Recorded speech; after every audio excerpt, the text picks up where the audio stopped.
चीन के लिए मुसीबत बना तालिबान। अफगानिस्तान में खड़ी हो गई चीन के लिए नई मुसीबत।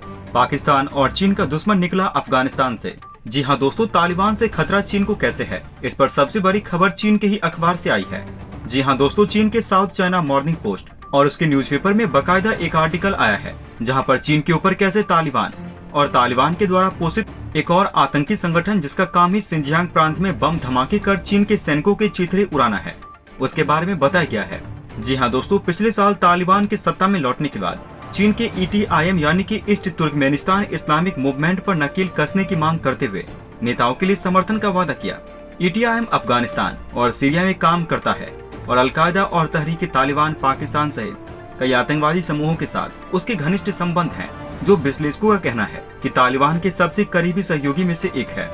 कई सदस्य देशों ने बताया है कि ETIM TTP और जमात अंसारुल्लाह के साथ अपने संबंधों को मजबूत करना जारी रखे हुए हैं। तत्कालिक विस्फोटक उपकरण और मानव बम के निर्माण और उपयोग पर अपने सैन्य परीक्षण को बढ़ा रहा है और चीनी के सैनिक पुलिस पर हमला कर आतंकवादी हमलों को अंजाम देने की योजना बना रहा है। और ये सब बातें अफगानिस्तान को लेकर 15 जुलाई को संयुक्त राष्ट्र की रिपोर्ट में कहा गया है। इसके साथ ही रिपोर्ट में ये भी कहा गया है कि ETIM ने कथित तौर पर बदख्वासा पूर्वोत्तर अफगानिस्तान में कई गढ़ों का दोबारा से गठन किया है और आतंकवादी गतिविधियों के लिए अपनी क्षमताओं में सुधार करने के उद्देश्य से अपने संचालन के क्षेत्र का विस्तार किया और गुप्त रूप उसने हथियार खरीदे हैं। अफगानिस्तान में तालिबान के सत्ता में लौटने के लगभग एक साल बाद यह आकलन आया है और उसने आतंकी समूहों को अपनी धरती पर काम करने से रोकने की कसम खाई है। चीन ने पिछले साल अगस्त से ईस्ट तुर्कमेनिस्तान इस्लामिक मूवमेंट के खिलाफ कार्रवाई करने के लिए दबाव डालते हुए तालिबान के साथ सावधानी से संपर्क बढ़ाया था, जिस पर वो लंबे समय से सिंजियांग में उइगर अलगाववाद को बढ़ावा देने का आरोप लगाता रहा है। ब्रिटेन स्थित Islamic theological of counter terrorism यानी कि ITCT में दक्षिण एशिया आतंकवाद डेस्क के उप निर्देशक और प्रमुख फरहान ने अनुमान लगाया कि ETIM के अफगानिस्तान में लगभग 1000 ETIM लड़ाके थे। उनकी संख्या बढ़ने की उम्मीद है क्योंकि सीरिया स्थित उइगर आतंकवादी जल्दी अफगानिस्तान लौट आएंगे। जाफरी ने कहा कि तालिबान ने बीजिंग के दबाव के बावजूद अफगानिस्तान से ETIM आतंकवादियों को खदेड़ने का कोई प्रयास नहीं किया। हालांकि तालिबान ने कुछ ETIM आतंकवादियों को बदख्वासा में चीनी सीमा से दूर समूह पर कुछ नियंत्रण करने के प्रयास में उनको दूर रखा है, वो भी इसलिए ताकि बीजिंग को ये दिखाने के लिए कि उसे किसी भी चिंता की कोई आवश्यकता नहीं है। अफगानिस्तान और चीन बखान कॉरिडोर के साथ एक 74 किलोमीटर की सीमा साझा करता है, जो एक पतला, दुर्गम और मुश्किल से भरा रास्ता है, जो कि बदख्वासा के सुदूर उत्तर पूर्वी अफगान प्रांत से चीन के मुख्य रूप से मुस्लिम क्षेत्र जिंजियांग तक लगभग 350 किलोमीटर तक फैली हुई है। जैफरी ने कहा कि तालिबान निश्चित रूप से ETIM को अफगानिस्तान से चीन के खिलाफ कोई हमला नहीं करने के लिए मनाने के लिए पर्याप्त रूप से मजबूत था, लेकिन ये कि वो ETIM को एशियाई महाशक्ति के खिलाफ ट्रम्प कार्ड के रूप में रख रहा था। जैफरी ने कहा, तालिबान समूह के स्थानीय आतंकवादी कमांडर के साथ घनिष्ठ संबंध है और कई ETIM आतंकवादियों ने अफगान पहचान दस्तावेज भी प्राप्त किए हैं। हालांकि ETIM अलकायदा की तरह अभी के लिए लो प्रोफाइल रखता है। ये वास्तव में अपने पड़ोस में चीन के लिए एक टाइम बम है, जर्मन मार्शल फंड एशिया कार्यक्रम के एक वरिष्ठ ने बताया है।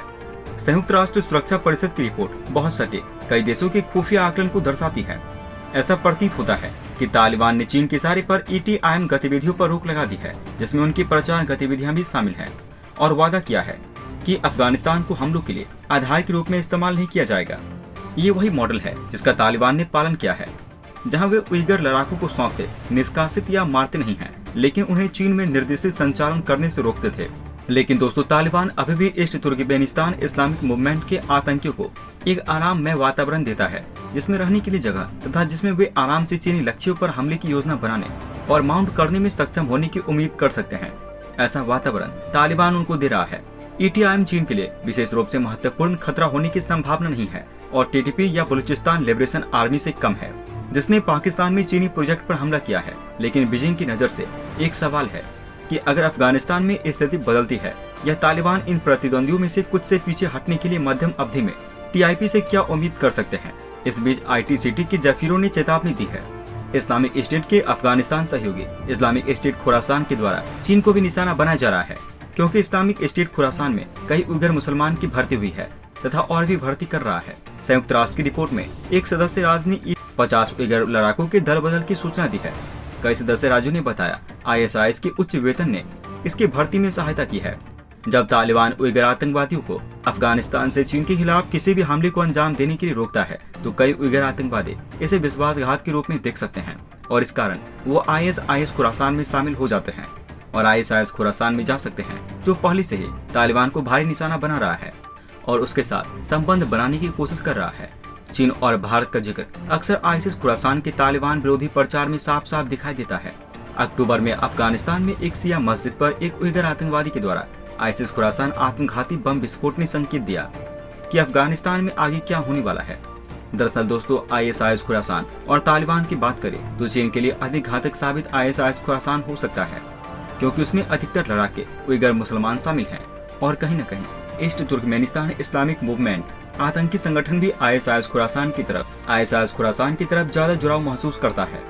लेकिन दोस्तों, वही तालिबान की बात करें तो तालिबान ने एक हद तक ईस्ट तुर्कमेनिस्तान इस्लामिक मूवमेंट आतंकी संगठन को रोक कर रखा है चीन में आतंकी हमलों को अंजाम देने से, क्योंकि चीन के साथ उसको रिश्ते सुधारने हैं। लेकिन सच ये है कि अफगानिस्तान की तालिबान सरकार भी चीन के लिए ईस्ट तुर्कमेनिस्तान इस्लामिक मूवमेंट आतंकी संगठन को मोहरा बनाकर इस्तेमाल करती है। और दोस्तों, ऐसे में चीन के लिए बड़ी समस्या खड़ी हो जाती है कि चीन में सिंजियांग प्रांत में जो उइगर मुसलमान हैं उनको कैसे रोका जाए ताकि वो ईस्ट तुर्कमेनिस्तान इस्लामिक मूवमेंट आतंकी संगठन में शामिल न हो। क्योंकि दोस्तों, सच तो ये है कि ईस्ट तुर्कमेनिस्तान इस्लामिक मूवमेंट आतंकी संगठन, ISIS खुरासान, ये और कहीं न कहीं तालिबान, ये तीनों जिस तरीके से चीन सिंजियांग प्रांत में उइगर मुसलमानों पर अत्याचार कर रहा है उसको लेकर काफी गुस्सा है। और तालिबान ने तो कई बार इशारों में कहा भी है कि अगर किसी भी जगह किसी भी मुसलमान का दमन किया जाएगा तो वो उस देश के खिलाफ आवाज उठाएंगे। अब दोस्तों, ऐसे में चीन के लिए यह मुश्किल बन जाती है, क्योंकि अफगानिस्तान में तालिबान सरकार के बस ऊपर से दिखाती है कि उसने ईस्ट तुर्कमेनिस्तान इस्लामिक मूवमेंट आतंकी संगठन को चुप कर दिया है। लेकिन असलियत यह है कि अभी वे ईस्ट तुर्कमेनिस्तान इस्लामिक मूवमेंट आतंकी के लड़ाकू चीनी सीमा के नजदीक अपने कैंप में ट्रेनिंग कर रहे हैं और ये चीन के लिए बहुत बुरी चिंता की बात है। और दोस्तों, ISIS खुरासान, तालिबान और चीन दोनों को एक समय पर संदेश भेजता रहता है कि उसके पास उइगर आतंकवादियों को भर्ती करने की क्षमता है और तालिबान और चीन के साथ उनके संबंधों के लिए बहुत सारी समस्याएं पैदा कर सकता है। दोस्तों, अंत में हम आपसे एक महत्वपूर्ण जानकारी साझा करने जा रहे हैं।